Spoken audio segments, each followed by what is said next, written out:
Para la Cátedra de Oftalmología siempre es un motivo de alegría y es un honor los Ateneos, en el cual tener hoy al profesor titular de la Universidad Nacional de Cuyo, el doctor Javier Odoris, que es un oftalmólogo extraordinario y con un enorme compromiso docente. Él hoy nos va a hablar sobre el manejo práctico de la papila sobrelevada. Muy amable, profe, y disculpas por el retraso. Muchísimas gracias. Gracias, Pablo. Para mí es un honor hablar en la UBA, en la Facultad de Medicina del Hospital de Clínicas, porque el Hospital de Clínicas yo tengo un recuerdo muy lindo de chico.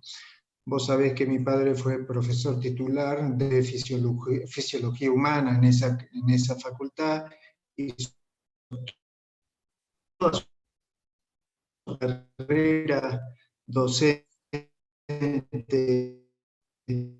fue neurofisiología, y le tengo un gran cariño. Y vos, alguna vez cuando estuvimos juntos ahí en un concurso, me llevaste a conocer el despacho de él. Así que bueno, para mí es un gusto muy grande estar con ustedes, y es un gusto muy grande dar charlas para los médicos en formación. Muchísimas gracias. Así, cuando quieras, empezamos. Sí. Muchas gracias, Javier. No, ¿cómo andás, Daniel? ¿Y tu esposa bien? Bien, todo bien, todo bien. Un placer Bueno, tenerte acá siempre.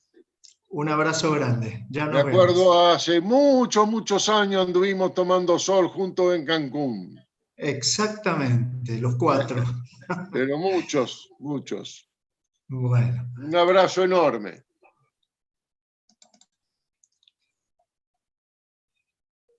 Bueno, como dijo Pablo, yo voy a hablar de el manejo práctico que debe hacer una persona en formación, o un médico en general, o un oftalmólogo que no tenga muy acostumbrado a mirar fondo de ojo o papilas, cuando encuentra una papila que le llama la atención y le parece que está sobrelevada. ¿Cómo debe manejarlo?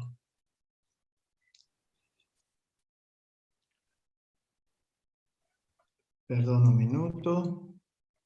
Bien, lo primero que tiene que hacer es saber si esa papila que ve rara es una papila rara de causa congénita o es una papila rara de causa adquirida. ¿Y cómo sabemos esto? Porque las papilas de causa congénita tienen un aspecto sobrelevado que no cambia con el tiempo. Vale decir que cuando nosotros vemos esa papila hoy nos parece que está sobrelevada. La vemos en 2 días, va a ser igual. La vemos en 2 meses, va a ser igual. La vemos en 2 años y va a ser igual. Y si nos fijamos un poco en esas papilas, son papilas planas, o sea, no tienen excavación papilar. Los vasos aparecen desde el centro papilar, son vasos con muchas bifurcaciones, no solamente bifurcaciones, trifurcaciones, cuatrifurcaciones, y aparte aparecen esos resortitos vasculares que le llamamos loops en la papila, que son muy frecuentes en los casos congénitos. Estos pacientes, cuando nosotros les miramos el fondo de ojo con el oftalmoscopio directo, vemos que no tienen pulso venoso presente ni provocado. Es decir, no es que no tienen pulso venoso presente y provocado, porque no tienen por qué no tenerlo, porque no tienen hipertensión endocraniana. Y frecuentemente se ven los famosos drusen, que estamos todos acostumbrados a verlos, y que muchas veces están acompañados de alguna hemorragia en llama. Les quiero mostrar algunas fotos. Fíjense en esta, es una micropapila que es perfectamente plana, no tiene excavación, pero la traje la foto para que vean las bifurcaciones, trifurcaciones y cuatrifurcaciones de los vasos y algunos loops, y esta atrofia peripapilar que se ve en este caso de una micropapila. Pero quizás lo que los oftalmólogos estemos más acostumbrados a ver cuando hacemos un fondo de ojo es esta imagen. Esta imagen en donde vemos que la papila está sobrelevada, vemos como los vasos se sobreelevan y después bajan a nivel de la retina, porque están pasando a través de estas estructuras que son los drusen. Cuando uno no mira detenidamente esta papila, cree que esta papila es sobrelevada porque tiene un edema de papila, y en realidad no lo tienen, y esto, salvo alguna que otra pequeña alteración en el campo visual, no tienen ninguna otra alteración. Vamos a esta tercera fotografía. Acá es bien claro este pequeño agujerito que se llama pit de papila, que no tiene ninguna importancia, salvo que cuando nosotros vemos estos pacientes con el pit de papila, debemos estudiarle la mácula, porque a través del pit de papila puede pasar líquido y hacer una maculopatía que interfiera un poco en la visión de ese paciente. Y por último, no por gravedad, sino por frecuencia, está esto que es importante, que es la papila invertida o la disversión de la papila.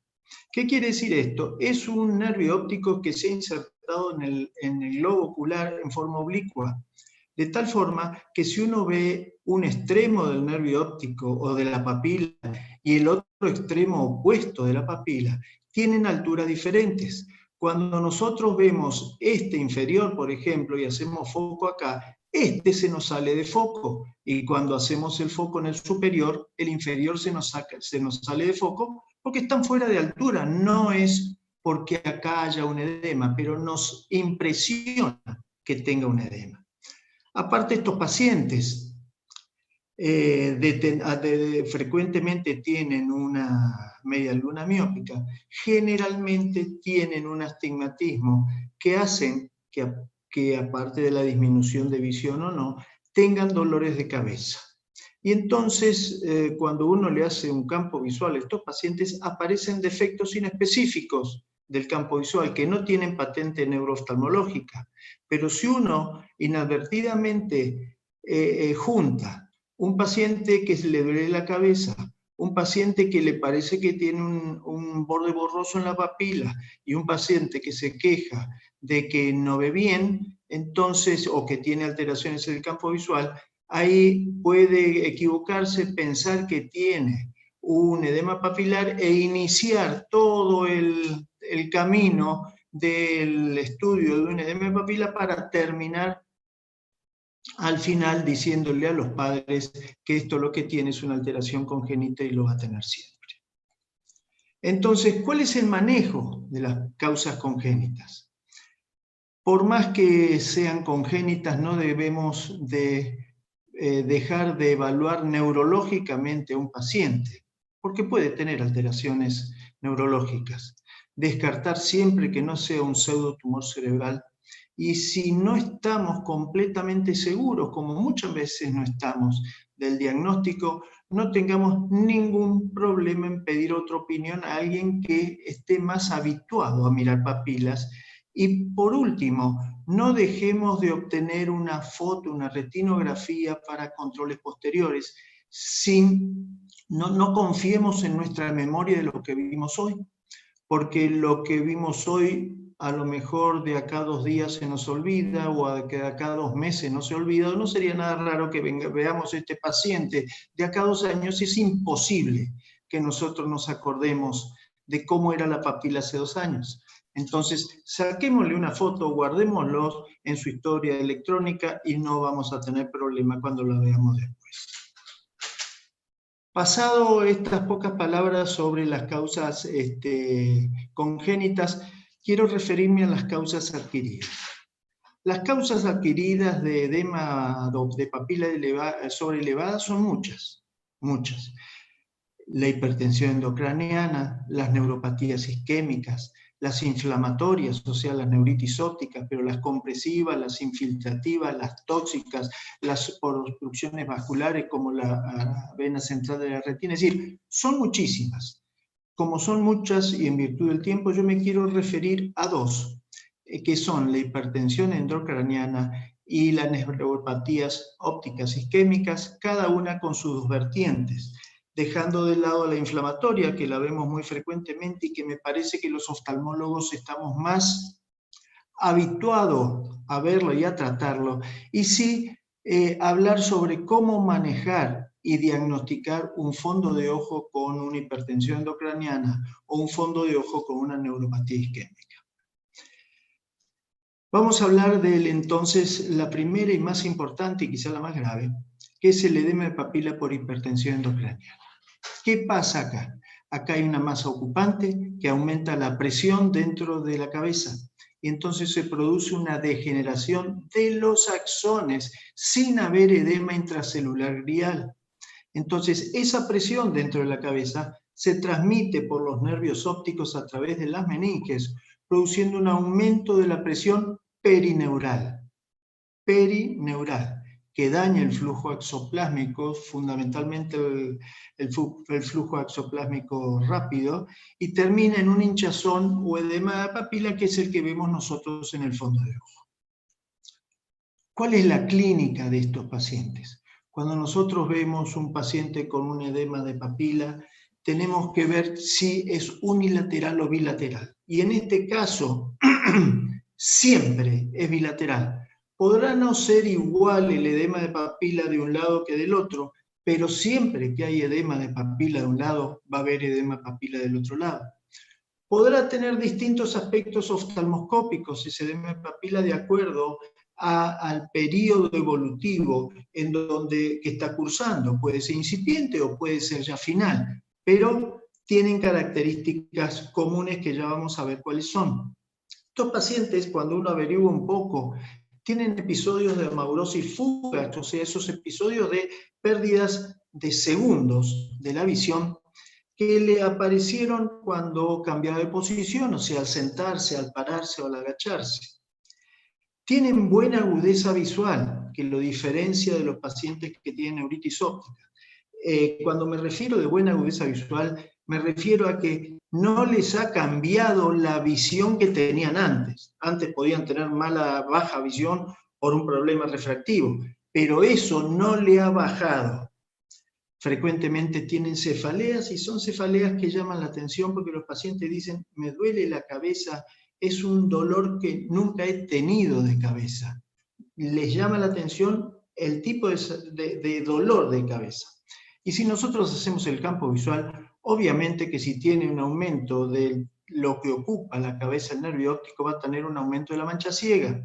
Y si esa masa ocupante produce una alteración de la vía óptica, pues tendrá un problema bitemporal si ha comprometido la vía óptica quiasmática, o podrá tener un problema homónimo si la lesión es retroquiasmática. Pero siempre va a tener un aumento de la mancha ciega. Vamos a ver algunos fotos. Este es un edema de papila incipiente. Si uno no lo mira detalladamente y no investiga la clínica de este paciente, por ahí no nota que tiene un edema de papila. Pero si ustedes se fijan, los vasos tienen esta subida y bajada porque hay un desnivel entre el nivel de la papila y el nivel del resto de la retina. Y no vemos exudados ni edemas por ningún lado. Este es un edema de papila incipiente. Este otro edema que vemos acá ya no es duda para nadie. Ustedes acá ya se dan cuenta que el borde de la papila se confunde con el rodete papilar, que está sobrelevado, la elevación de los vasos al salir de la papila o al entrar pasan por esta elevación y bajan al llegar a la retina y aparecen estas líneas que van hasta la mácula, que es lo que se llama líneas de Patton. La tercera foto que les muestro no les queda duda a nadie, que esto es un edema de papila en total formación. Es un edema de papila ya grosero, que acá es imposible saber dónde está el borde papilar. Uno puede imaginar que esto más colorado, con más microvascularizaciones, puede ser la papila, pero no sabe dónde está el borde, y el edema circundante. Esto es un edema de papila en total evolución. Y por último, si uno deja pasar el tiempo, aparece este cuadro, que es la regresión en el tiempo, el edema de papila, en donde ya entra a la atrofia de papila, donde vemos las hemorragias, vemos todavía la hinchazón de la papila, y que se ha denominado edema de papila en corcho de champán.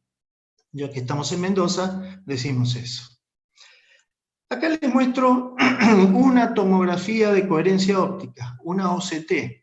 Yo veo muchas veces que muchos de mis colegas jóvenes, para hacer el diagnóstico o estar seguros de que tienen un diagnóstico de edema de papila o que le han visto un edema de papila, le piden un OCT y encuentran este resultado. ¿Qué quiere decir este resultado? Que tiene un edema de papila. No hace más que confirmar lo que ya han visto con el oftalmoscopio. No adelanta nada. Pero sí, yo les digo que no tiene sentido hacerle este estudio para hacer el diagnóstico que ya lo han visto. Y pierden un tiempo que es fundamental entre que se lo piden al paciente, le hacen el estudio, retira el estudio, le lleva y pide el turno para llevarle al médico estos resultados y le pasa por lo menos una semana. Y una semana en un paciente que pueda tener un tumor cerebral es mucho. O sea, si ustedes ven un edema de papila y clínicamente es un edema de papila, pues derívenlo antes de hacerle perder el tiempo con estos estudios. Lo mismo ocurre con esto otro. Durante mucho tiempo, cuando yo empecé hace muchos años, para hacer el diagnóstico de edema de papila hacíamos la angiografía fluorescínica, la retinofluorescinografía. Y encontramos a lo mejor en un caso incipiente esto. Y cuando uno ve esto, no está muy seguro que sea un edema de papila. Y cuando mira el fondo de ojo, tampoco está muy seguro de que tenga edema de papila. Y cuando nosotros hacemos una angiografía o hacíamos una angiografía con todos los riesgos que tiene y ya conocemos y hemos sufrido desgraciadamente de hacer una retinofluorescinografía y vemos un encharcamiento grande de la papila con fluoresceína y vamos a ver el fondo de ojo y vamos a ver un edema de papila que es tan evidente que no tiene sentido ahora hacer el diagnóstico por este método. Vale decir que la actitud ante un fondo de ojo con un edema de papila es primero que nada estar absolutamente seguro del diagnóstico que tenemos. Y si no estamos seguros, preguntarlo. Cuando estemos seguros, tenemos que no mostrar temor ni apresuramiento delante del paciente. Hay que estar nosotros tranquilos primero y no apresurarnos para nada. Explicarle que nosotros estamos viendo en el fondo de ojo una papila que está edematosa y que esa papila edematosa la tiene que manejar el neurólogo, el neurocirujano, quien es el que va a determinarle qué tratamiento hay que hacer. Por lo tanto, hay que derivar al paciente con tranquilidad, pero con rapidez al neurólogo y siempre con una nota escrita de lo que nosotros encontramos. Pero bajo ninguna situación darle explicaciones pronósticas y mucho menos diagnósticas de probable etiología, porque ese no es nuestra función, no estamos entrenados para eso y es muy probable que seguramente vamos a inquietar aún más al paciente. Vamos a la segunda causa que podemos ver un edema de papila por hipertensión endocraniana, que es el pseudotumor cerebral, que también se llama hipertensión endocraniana idiopática. Esto es un verdadero edema de papila por hipertensión endocraniana, exactamente igual al que hablamos recién, con la diferencia que ocurre y se sospecha cuando hay signos de hipertensión endocraniana con edema papilar, ¿sí? Pero hay una ausencia de signos neurológicos porque no tiene un tumor, salvo algunas veces que aparece una paresia del sexto par pequeña, aislada, cuando aparece. Las neuroimágenes que les han pedido son negativas porque no hay ninguna masa ocupante, llámese tumor, llámese hemorragia, llámese absceso, que ocupe un lugar y produzca la hipertensión. Cuando el neurólogo le hace una punción lumbar, el aumento o la presión del líquido cefalorraquídeo, que normalmente es de 220 milímetros de agua, sube a 250, 280 o 300. O sea, hay un aumento de la presión del líquido cefalorraquídeo, pero lo llamativo es que la fórmula del líquido cefalorraquídeo es normal. El fondo de ojo, como les dije, es exactamente igual al que tiene un tumor cerebral. Pero la etiología, como el nombre lo dice, es idiopática. Se ve en algunos casos cuando hay trombosis de senos venosos intracraneales, post-traumas encefalocranianos, post-ostitis, mastoiditis, obstrucción de la vena cava yugular. Pero también cuando hay agentes exógenos que lo producen, como es cuando los pacientes toman mucha vitamina A, hipervitaminosis A, cuando usan algún tipo de tetraciclinas o corticoides. El pseudotumor cerebral tiene un cuadro clínico. Cuando estamos con el edema de papila, lo vamos a ver en una mujer joven la gran mayoría de las veces.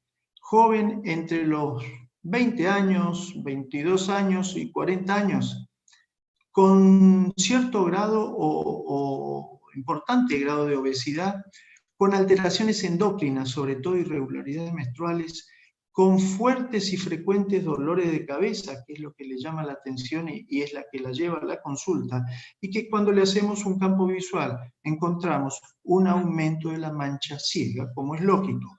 Pero acá nunca debe... ¿Sí? ¿Me llamó alguien? Perdón. Acá nunca vamos a encontrar una lesión de vía óptica porque no hay que lesione la vía óptica, solamente un aumento de la mancha ciega. El seguimiento que van a hacer los neurólogos de estos pacientes va a ser punciones lumbares con alguna frecuencia para estudiar la progresión del líquido cefalorraquídeo y hacerle resonancias magnéticas para seguir la trombosis de los senos venosos. En cambio nosotros, los oftalmólogos, vamos a hacerle controles periódicos, pero por otro sentido, porque esa presión intracraneal puede durar mucho tiempo, años pueden tenerla sin ningún problema, pero en algún momento esa presión intracraneana va a producir algunas lesiones en el nervio óptico, o sea, alguna atrofia papilar, y entonces nosotros tenemos que periódicamente mirarle el fondo de ojo para buscar en forma más temprana posible signos de atrofia papilar. Porque si nosotros encontramos signos de atrofia papilar, ahí es nuestra obligación tratarlo. Podemos sí, desde el primer momento, hacerle tratamiento sintomático de la cefalea, aconsejarle a que vaya a un endocrinólogo para que solucione sus problemas endocrinológicos, que adelgace, que es lo más difícil de conseguir, y darle acetazolamida. Normalmente se les ha dado acetazolamida hasta 4 gramos diarios. Nosotros los oftalmólogos que estamos acostumbrados a tratar los glaucomas y los glaucomas agudos, es muy raro que le demos tantas dosis de acetazolamida. Sin embargo, los neurólogos sí les dan esto con todos los riesgos que ello implica. Hoy ya se está dejando de usar tantas dosis de acetazolamida y se las da topiramato, que es una droga mucho más amable para los pacientes, que tiene el mismo efecto hipotensor que la acetazolamida, con muchos menores efectos secundarios, o sea, que a su vez tiene también efectos para mejorarles el dolor de cabeza y también tiene algún tipo de efecto para propiciar la baja de peso.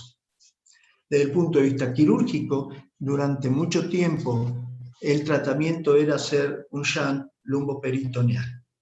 Hoy estamos en otras cosas de hace bastante tiempo. Y cuando nosotros vemos que los pacientes estos tienen sufrimiento del nervio óptico, debemos hacer una descompresiva de las vainas del nervio óptico. Y acá me quiero detener un minuto y de explicarles que la descompresiva de las vainas del nervio óptico no lo debe hacer nadie más que un oftalmólogo, que es el que tiene el equipamiento, es el que conoce la zona de cirugía y además que es una cirugía que es realmente muy sencilla de hacer y que soluciona el problema de la hipertensión endocraniana para que no produzca la lesión del nervio óptico. Por eso, el manejo de estos pacientes, si yo tuviera que resumirlo en una sola palabra, le diría, es difícil. Es muy difícil, ¿por qué? Porque estas pacientes, Cuando se les dice que tiene una hipertensión endocraniana es similar a tener un tumor cerebral. Y si al lado de decirle que tiene una hipertensión endocraniana, que para ellos es sinónimo de tumor cerebral, se les pone esta palabra de idiopático, que para todo el mundo quiere decir desconocido, o pseudotumor, que quiere decir falso, terminan por desconfiar del diagnóstico. Y es muy difícil entonces convencer a alguien cuando todos los estudios neurológicos son negativos. El neurólogo le dice: usted no tiene ningún tumor cerebral, y sin embargo nosotros le decimos que tiene un edema de papila.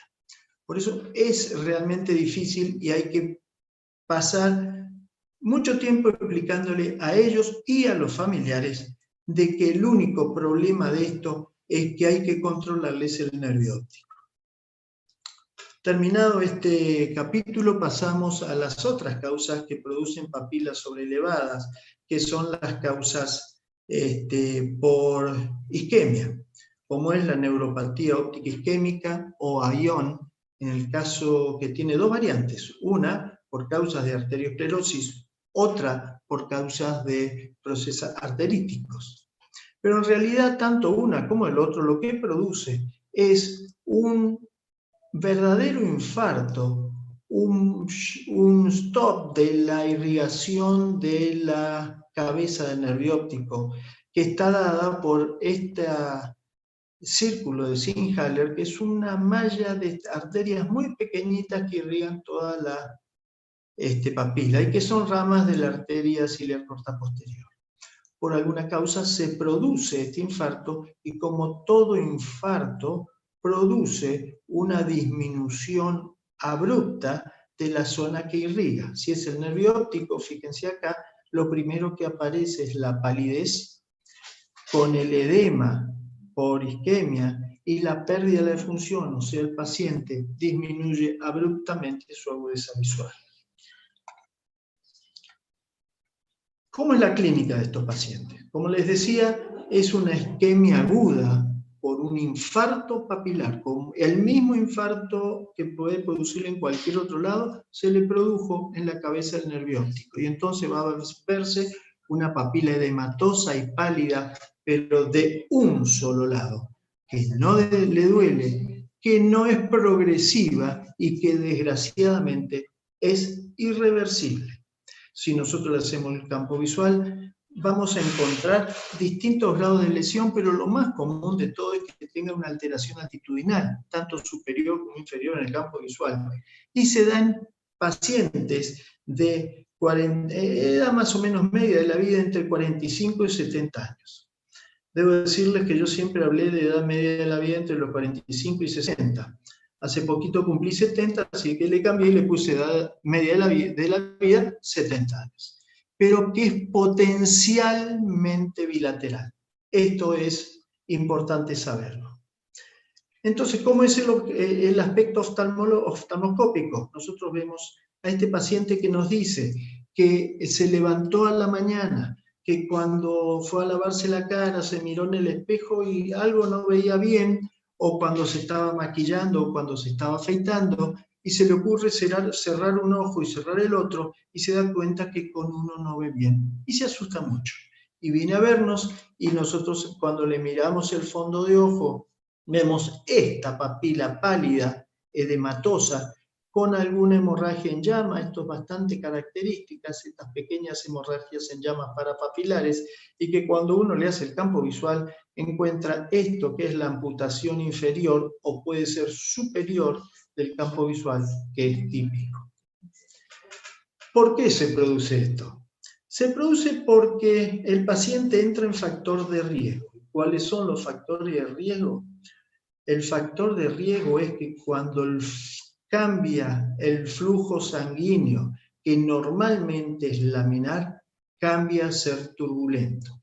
Y eso ocurre cuando hay una hipertensión arterial crónica, eso ocurre cuando hay valvulopatías, eso ocurre cuando hay compresiones vasculares, O eso ocurre muchas veces en los pacientes hipermétropes que tienen papilas pequeñas y la llegada de los vasos a la papila del círculo de Singer lo tienen que hacer con una incurvatura de 90 grados de vasos muy pequeños y que entonces pequeños coagulitos que a lo mejor en otros vasos no los tapan así en estos pacientes con hipermetropías altas. ¿Qué debemos hacer?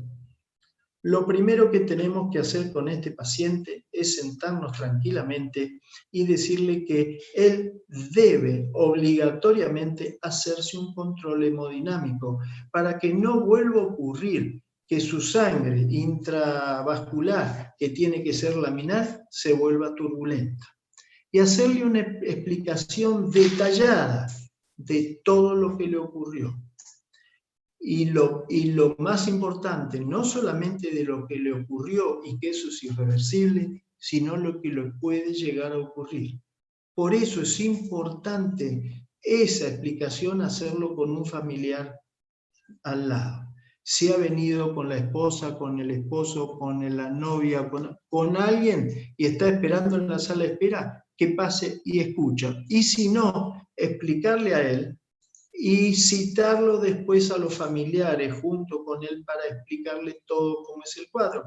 Porque todos tenemos este mecanismo de defensa, que es lógico, de que cuando las cosas no nos gustan, no entendemos lo malo y queremos escuchar solamente lo bueno. Entonces, ¿por qué hay que explicarle a los familiares a él? Hay que explicarle que lo que le pasó en el ojo que tuvo la isquemia ya le pasó y eso no tiene solución. Pero que hay grandes riesgos si él no hace un tratamiento para solucionar su problema hemodinámico. Porque en el 40% de los casos puede haber un episodio contralateral dentro de los 90 días. Y si seguimos sin hacer tratamiento hemodinámico, el riesgo aumenta a 30% de los casos de hacer un accidente cerebrovascular dentro de los próximos 2 años. O sea, corremos el riesgo de no solamente perder la visión, sino que tener una grave lesión neurológica que puede inclusive costarnos la vida. Vamos a la otra neuropatía isquémica, pero esta es por inflamación. Es la famosa neuropatía óptica isquémica, arteritis temporal, o también llamada enfermedad de Horton. En este caso, el cuadro clínico es muy similar al anterior, porque es también una isquemia aguda de la cabeza del nervio óptico. Pero ¿cuál es la gran diferencia?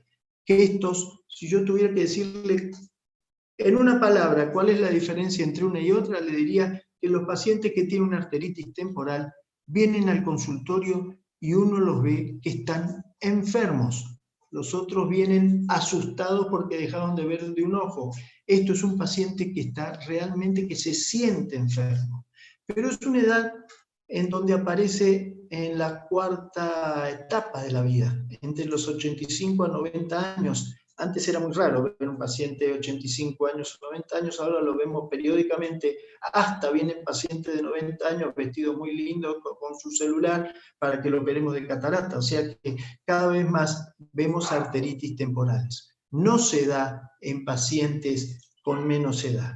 Generalmente es más frecuente en las mujeres, sobre todo de raza caucásica, y debemos nosotros ver las manifestaciones sistémicas que tiene y las manifestaciones visuales que tiene para poderlo ayudar. ¿Cuáles son las manifestaciones sistémicas? Yo, como les dije, el paciente se siente enfermo, tiene anorexia, tiene pérdida de peso, tiene fiebre, tiene claudicación al masticar, le duelen los músculos, tiene intensos dolores de cabeza y sobre todo les duele la zona temporal, porque ahí está la arteria temporal superficial. Y cuando nosotros la vemos, la vamos a ver ingurgitada. Y cuando la tocamos, la arteria temporal superficial, es dura como un cable duro y les duele mucho al tocar esa zona. Como la medicina siempre decimos que no es una ciencia exacta. Desgraciadamente hay 20% de pacientes que no tienen ninguna de estas manifestaciones sistémicas, no se sienten mal ni nada, y sin embargo vienen porque han tenido una arteritis temporal. Estas son las fotos, fíjense cómo es la arteria temporal superficial, cómo está engurgitada, y cómo cuando uno lo toca, esto le duele mucho al paciente. Y nosotros le vemos el fondo de ojo, que tiene un típico fondo de ojo de una neuropatía óptica isquémica indistinguible de la arteria esclerótica. En cambio, la histopatología de la arteria, la arteria temporal superficial, ustedes ven que como es una arteritis de células gigantes, estos pacientes van perdiendo la luz vascular en base al aumento del grosor de la íntima y de la media, y va quedando cada vez menos orificio de vascularización por donde pasa la sangre, hasta quedar en esto que es ínfimo y termina bloqueándolo todo y haciendo la isquemia del nervio óptico. ¿Cuáles son las manifestaciones visuales que nosotros vemos? La gran manifestación visual es la pérdida de la agudeza visual porque hizo una isquemia del nervio óptico. Algunos hacen amaurosis fugax antes, otros lo único que hacen es amaurosis fugax durante el periodo, y el fondo de ojo lo más frecuente es que nosotros veamos la edema de papila pálida con sus hemorragias y con su sobreelevación papilar, pero también podemos ver una cosa más sectorizada, como es la obstrucción de la arteria cilio-retinal o muchas veces la obstrucción de la arteria central de la retina. ¿Cómo hacemos el diagnóstico? Esto es un diagnóstico clínico que nos ayudará los test hematológicos y la biopsia de la arteria temporal. Con respecto a la biopsia de la arteria temporal, así como les dije que los oftalmólogos debíamos aprender a hacer la descompresiva de las vainas del nervio óptico, los oftalmólogos debemos aprender a hacer una biopsia de la arteria temporal. Cuando yo estaba en mis primeros tiempos en la residencia del Hospital Central en Mendoza, y ya estaba incursionando y me interesaba la neurooftalmología, me pareció encontrar un paciente que tenía todas las características clínicas de que era una arteritis temporal, y entonces sabía que había que hacerle una biopsia en la arteria temporal, y dije, ¿quién puede hacer esto? ¿Un cirujano general? ¿Dónde busco un cirujano general? ¿Dónde busco un cirujano vascular para que me haga esto? Y subí hasta el segundo piso del Hospital Central, donde estaba la cátedra de neurocirugía, y allí estaba mi hermano Bernardo, que era el profesor titular de neurología y neurocirugía, y me dijo, vení, vamos a hacerlo juntos, y de acá en más la tenés que hacer siempre vos. Fuimos, hizo la biopsia de la arteria temporal, y me di cuenta que esto era muchísimo más fácil que cualquier maniobra quirúrgica que hacemos los oftalmólogos en nuestra práctica diaria. Vale decir, con esto quiero decirles que todos debemos hacer una biopsia, aprender a hacer una biopsia de la arteria temporal, no podemos producir ningún daño, y con esto vamos a hacer gran parte del diagnóstico. ¿Cuáles son los test hematológicos? Siempre se ha dicho que estos pacientes tienen la eritrosedimentación elevada, pero no hay que quedarse con elevada solamente, porque elevada la tiene todo el mundo que tiene o se eleva con la edad, elevada la tienen todas las enfermedades inflamatorias, elevada la tienen todos los que tienen anemia y hipercolesterolemia. O sea, elevada en estos casos quiere decir muy elevada. No existen arteritis temporales que tengan eritrosedimentación por debajo de 70 milímetros.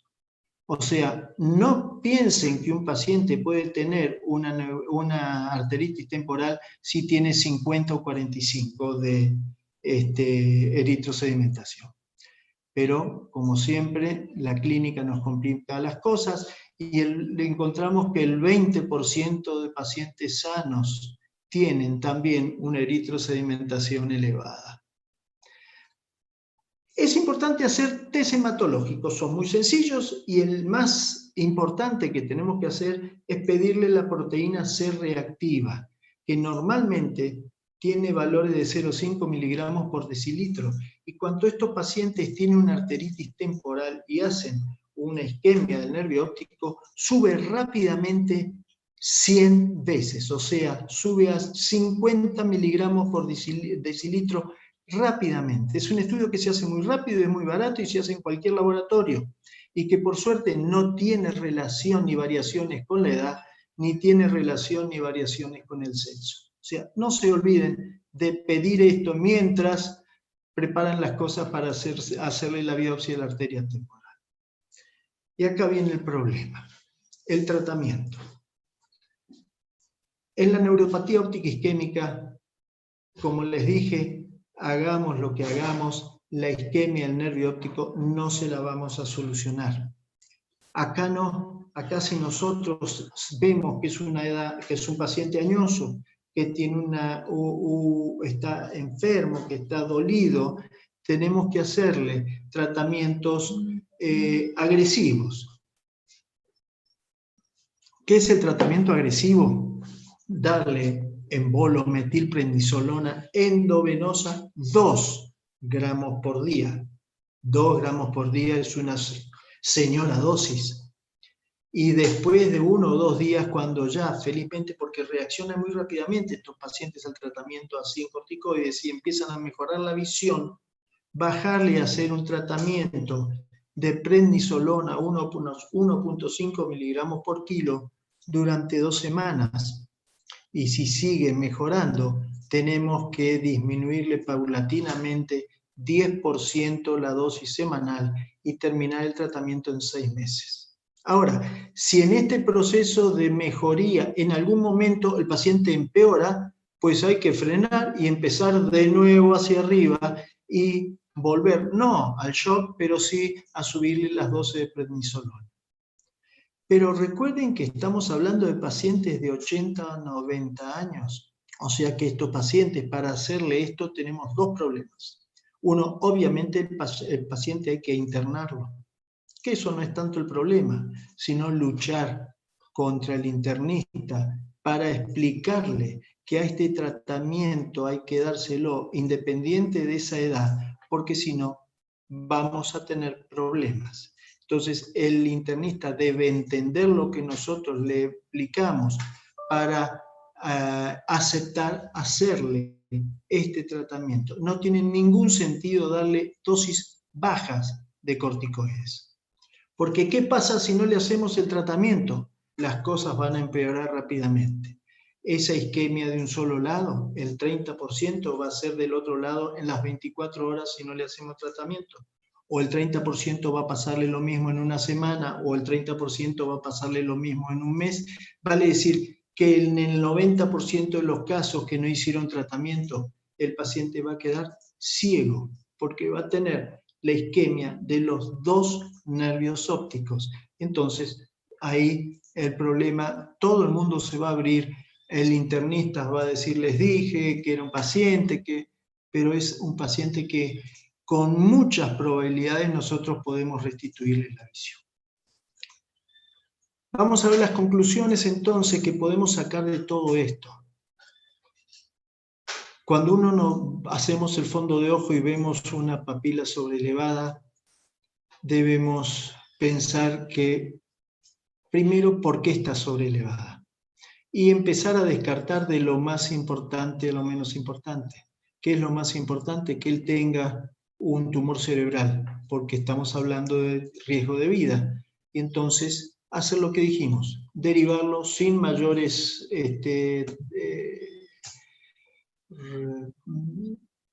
miedos, sin inculcarle miedos al paciente, los miedos que podemos tener nosotros. Si el paciente, vemos que es un paciente añoso, hablar con el internista y explicarle qué pasa si no le hacemos tratamiento. Pero sobre todas las cosas, estar seguros de lo que estamos viendo y no tengamos ningún problema, porque no hay ningún problema en que si uno no tiene la suficiente experiencia con haber visto muchas papilas, inclusive los que hemos visto muchas papilas, también tenemos problemas, preguntarle a otro, y el consultar nos ayuda a todos, sobre todo al paciente. Bueno, esto es lo que yo quería decirles. Muchas gracias a todos, muchas gracias Daniel, muchas gracias Pablo, a todos ustedes por haberme permitido, como les dije, hablar en un lugar que para mí significa un cariño muy especial, como es la Universidad de Buenos Aires y el Hospital de Clínicas. Gracias.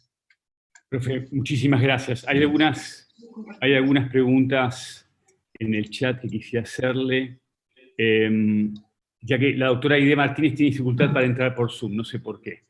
Una de las preguntas es, ante una sospecha de arteritis temporal, si usted pide una ecografía de la arteria. En una arteritis temporal, ¿me decís vos? Sí, profe. Sí, Pablo, no la pido, porque en la arteritis temporal estoy apurado por darle los corticoides. Entonces no quiero perder el tiempo en pedir una arteriografía, interpretar la arteriografía. Realmente lo primero que quiero es desinflamar esa arteria para que empiece cuanto antes la circulación de ese nervio óptico. Perfecto. Y otra pregunta, profe, es si el papiledema está mejorando con acetazolamida, ¿cuánto tiempo se puede tratar tomando el medicamento antes de optar por la fenestración? A ver, como le decía, la acetazolamida, que la hemos usado muchas veces, todos sabemos que tiene los efectos secundarios importantes, porque cada vez que le damos acetazolamida, el riñón está trabajando al doble, está filtrando el doble. Entonces, y acá hay que darle mucha acetazolamida, porque el riesgo de la atrofia del nervio óptico es grande. Entonces, yo por lo menos no uso acetazolamida, y mucho menos en 4 gramos, y uso el topiramato, que no tiene efectos secundarios. Le podemos dar durante mucho tiempo, y aparte tiene estos efectos de que le ayuda con el dolor de cabeza y les ayuda a adelgazar.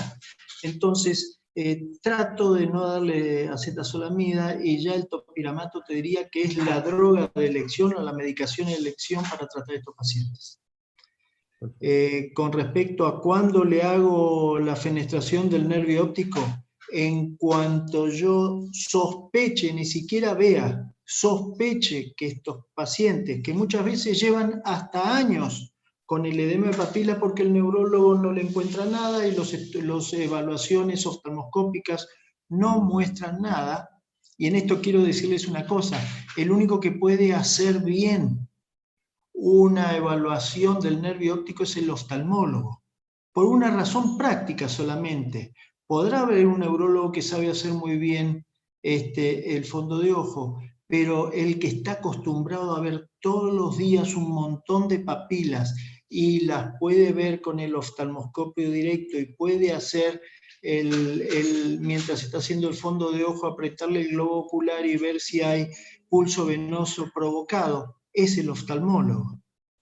Entonces, todas esas cosas hacen que nosotros estemos mirando esto, y ante la menor duda hagamos la fenestración del nervio óptico, porque es una práctica quirúrgica sin riesgos.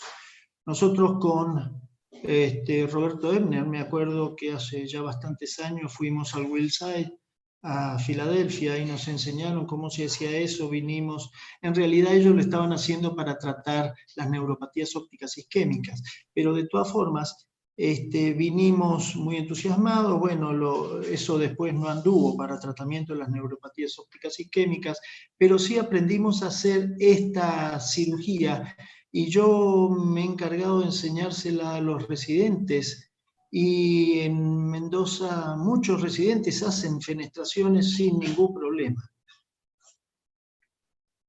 Perfecto. Perfecto. La doctora Aide Martínez me dice que mandó preguntas en el chat que no las estoy viendo. A ver. Si mandó la idea, seguro que no la sé contestar. Sabe mucho ella de neurooftalmología. Sergio. Sí, Pablo, te escucho, dame un segundo. Gracias. Para ver por dónde envió las preguntas a Aide, que no puede entrar a Zoom. Muchas gracias, profe. No. Pues les mando por el canal de YouTube, que no tengo acceso. Perdón, Pablo. Corto ya la transmisión de YouTube porque se me cortó el audio. Ok. Corto transmisión de YouTube. Ok.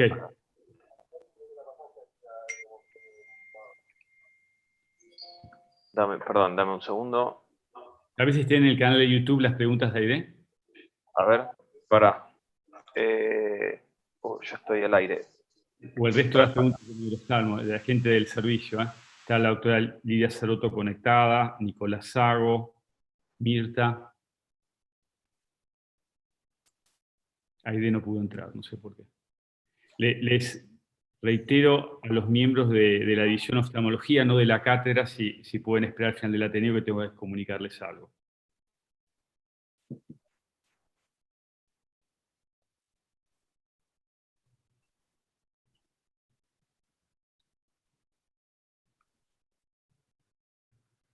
Bueno.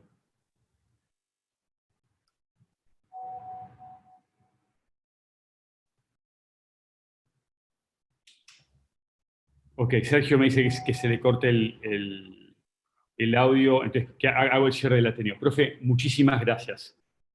Muchas Gracias a vos, Pablo. Pablo, Siempre si tan querés, amable. Pablo, Sí. si querés te digo yo las preguntas que hizo Dale, Aide. por favor, Hola, Javier. Bueno, ahí van las preguntas. ¿Qué A ver, conducta? tocayo, ¿qué me vas a preguntar? A ver, Javier, no, yo no, Aide, dice, Ah, ¿qué conducta tomás cuando el cuadro de pseudotumor es típico en fondo de ojo, pero las imágenes y la punción lumbar es típica? es crítica. No, ¿qué conducta tomás cuando el cuadro de pseudotumor es típico en fondo de ojos e imágenes, pero la punción lumbar es típica? El Doppler de la... No, eso pregunta, pero... No, dice, pero... Es que está entreverado lo que pregunta Aide. El Doppler de la temporal es útil y muchas veces... Después, ¿qué otra cosa pone acá?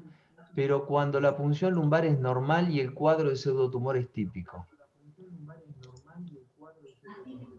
Sí, a ver, creo entender lo que dice Aide. Hay cuadros en donde la presión del líquido cefalorraquídeo, que como les dije es de 220 mililitros de agua, no sube importante o no sube en forma importante, no hay gran edema de papila, pero uno hace el Doppler de la arteria temporal superior y muestra que está engrosada y está obliterada o tiene riesgo de obliterarse. Yo ante eso, ante la duda, le hago tratamiento. Le hago tratamiento con corticoides, no me arriesgo a que el paciente haga un episodio agudo porque la vuelta atrás en un paciente de esa edad es crítica. Entonces, prefiero hacerle tratamiento, a lo mejor no con la agresividad que se hacen habitualmente y puedo hacerlo más solapadamente, pero sí, le hago tratamiento. La otra pregunta que hace es, en tu experiencia, ¿qué promedio de pseudotumor cerebri ves con edema unilateral o sin edema? La verdad que muy pocos. Y muy pocos si bien están descriptos, pseudotumor cerebri sin edema, de acuerdo a la fisiopatología, tendrían que tener edema, porque es una verdadera hipertensión endocraniana por aumento del líquido cefalorraquídeo, porque lo que está alterado ahí es el drenaje del líquido cefalorraquídeo, que es el que sirve de colchón para proteger a todo el eje cerebral, llámese cerebro y médula. Entonces, si tiene un stop de alguna causa, generalmente a nivel de los senos, tiene que tener edema de papila. Perfecto. Perfecto, profe. Estoy esperando el doctor Nicolás Sabo también, que quería hacer un comentario. Tengo a Aide, si me disculpan, tengo a Aide en el teléfono que quiere hacer otra pregunta, así que directamente le paso lo que ella pregunta. Aide, pregunta, pero poné mudo tu YouTube. Perfecto. Pregunta, Aide. Nada. El teléfono que quiere hacer otra pregunta, así que directamente le paso lo que ella pregunta. Aide, pregunta, pero poné mudo en YouTube. Sí, lo silencié, pero no quiere. Bueno, la pregunta es la importancia acerca de la importancia del OCT,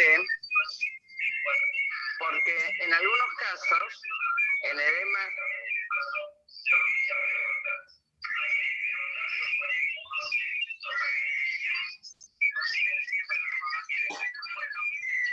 Bueno, la pregunta es...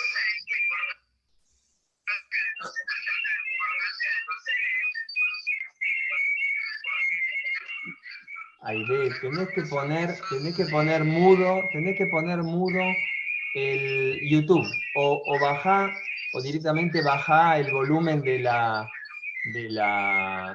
computadora. Si no, no importa, no preguntes. Entiendo absolutamente.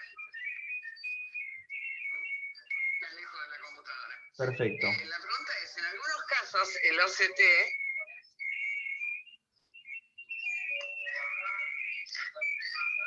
Ya fue demasiado mudo. Bueno,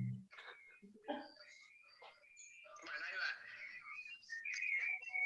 El OCT a mí me parece útil en casos que son incipientes y que uno tiene dudas, y por otra parte me parece muy útil para el seguimiento del tratamiento y ver cómo subir y bajar la dosis y manejarlo. Sobre todo en niños, aunque no esté estandarizado, me resulta muy útil en el seguimiento. Fuera además, obviamente, de hacer el diagnóstico diferencial con los Drusen.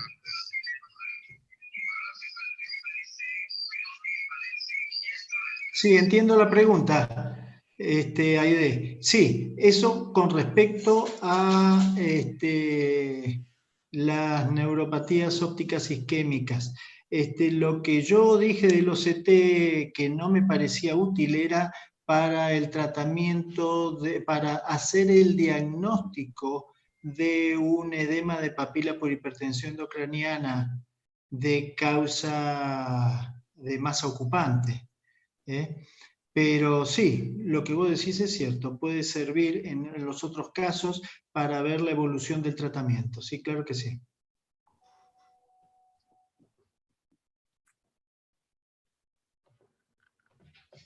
Bueno, profe, yo le agradezco toda su ayuda y la actitud docente que tiene para con nosotros. La verdad que es un honor el tenerlo aquí, con el doctor Loay lo aplaudimos. Muchísimas gracias, profe. Y les pido al resto de los integrantes de servicios que se queden 5 minutitos más.